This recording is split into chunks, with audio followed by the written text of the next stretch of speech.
Hello, my name's Connor Norton, And I'm Jessica Norton. and today we're going to be talking about the Beverly Hills Supper Club fire. The Beverly Hills Supper Club fire in Southgate, Kentucky is the third deadliest nightclub fire in U.S. history. It occurred on the night of May 28, 1977, during the Memorial Day holiday weekend. This club was a major attraction that was less than 2.5 miles outside Cincinnati, just across the Ohio River. It was a well-known high-end entertainment center that booked its entertainers from Las Vegas, Nashville, Hollywood, New York, and many other show business hubs across the U.S. The club had also been a popular night spot and illegal gambling house as early as 1926. On this night, a total of 165 people died and more than 200 were injured as a result of the fire. So what happened on the night of May 28, 1977? We now know that the club was well renowned as being an elegant venue that booked its performers from all over the world, all over the U.S. On this particular night, the club was hosting a cabaret show that featured the largely popular singer and actor John Davidson. Due to the show's popularity, the club was operating well beyond capacity. According to the calculations of the fire marshal and based on the number of exits in the cabaret room, the max occupancy should have been around 600 people.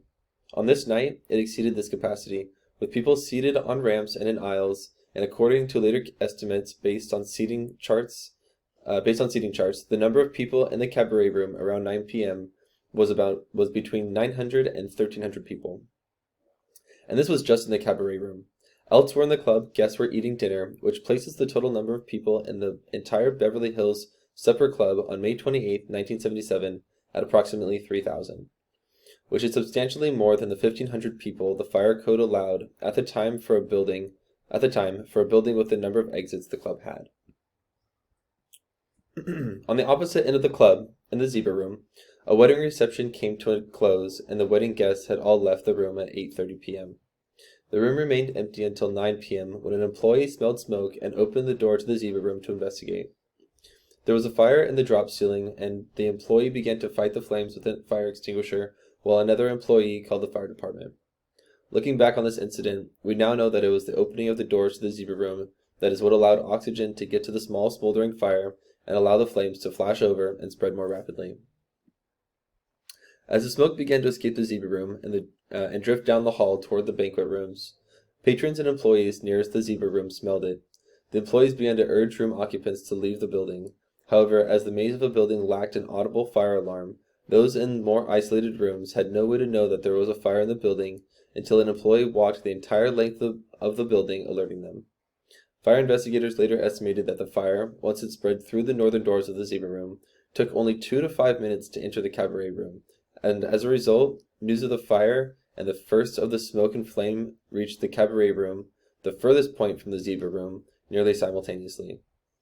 By the time the busboy arrived in the cabaret room and interrupted the show to order an evacuation, there was very little time left for the audience of around 1,000 people to leave via the room's small number of exits. Around 9:10 p.m., power failed in the building and the lights went out. Those who had been calmly moving toward the exits in the cabaret room began to push and shove each other, and people began to panic. The situation was made even more desperate because of the 3 exits in the room, 2 were soon blocked by the fire, leaving the crowd to funnel through a single exit. Many of those who looked for other exits became lost in the complex building, never finding a way to escape. The building's confusing design often led to a set of doors opening into a bar area that funneled frantic guests into a dead end. At 11:30 p.m., Fire Command suspected that the building's roof would soon collapse, and ordered all firefighters to evacuate the building. At approximately midnight, the roof did collapse. The magnitude of the fire was such that firefighters didn't have the flames under control until around 2 o'clock that morning, while parts of the building continued to burn until May 30th, 2 days after the fire began. I'm now going to pass it off to Jessica. Thank you, Connor. So as far as fire detection and suppression, the largest problem with this tragedy was the fact that there was no fire detection or suppression systems. The investigation revealed a number of areas that contributed to this mass casualty incident. One major problem was overcrowding. Although the seating charts of the cabaret room suggest occupancy of 600, a hostess working the night of the fire estimated that there was well over 900 patrons that night. There were also too few fire exits. full occupancy of the entire complex was estimated to be roughly 3,000, which under Kentucky law would require 27.5 exits.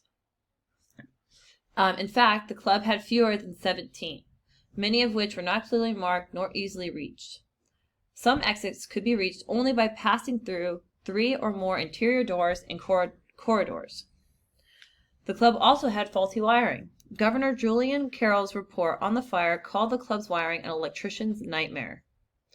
The man in charge of the investigation stated that he couldn't believe that any of it was ever inspected. In fact, it is believed that this is the cause of the fire. The building also didn't have firewalls. The lack of firewalls allowed the fire to spread, and in addition allowed it to draw oxygen from the other areas of the complex. The Beverly Hills Supper building had poor construction practices as well. The club had been built with inadequate roof support, no common ceiling space, and highly flammable components. In addition, there were also extreme safety code violations. For example, there was no sprinkler system and no audible automatic fire alarm. Lastly, there was a poor oversight of regulatory authorities. The local volunteer fire department is said to have known of the deficiencies, but by law at the time did not have the authority to compel corrections. All of these factors played an important role in the mass casualty incident known as the Beverly Hills Supper Club fire, and the investigation was conducted by Robert Webster.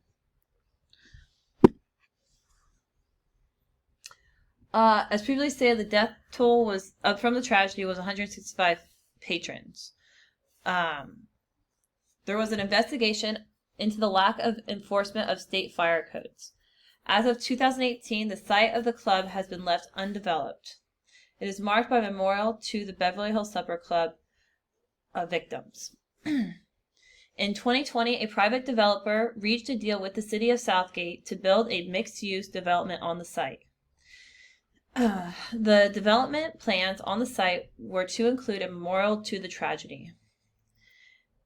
This tragedy did in fact spur fire code changes. For example, the 1981 edition of the NFPA 101 Life Safety Code required new and existing assembly occupancies with occupant loads exceeding 300 to have a fire alarm system with voice messaging to notify occupants and sprinkler systems. The lesson learned from this terrible tragedy is that fire suppression systems cannot be taken for granted. They are extremely valuable and save lives. It is essential that we look at tragedies like this one and not repeat history. Thank you.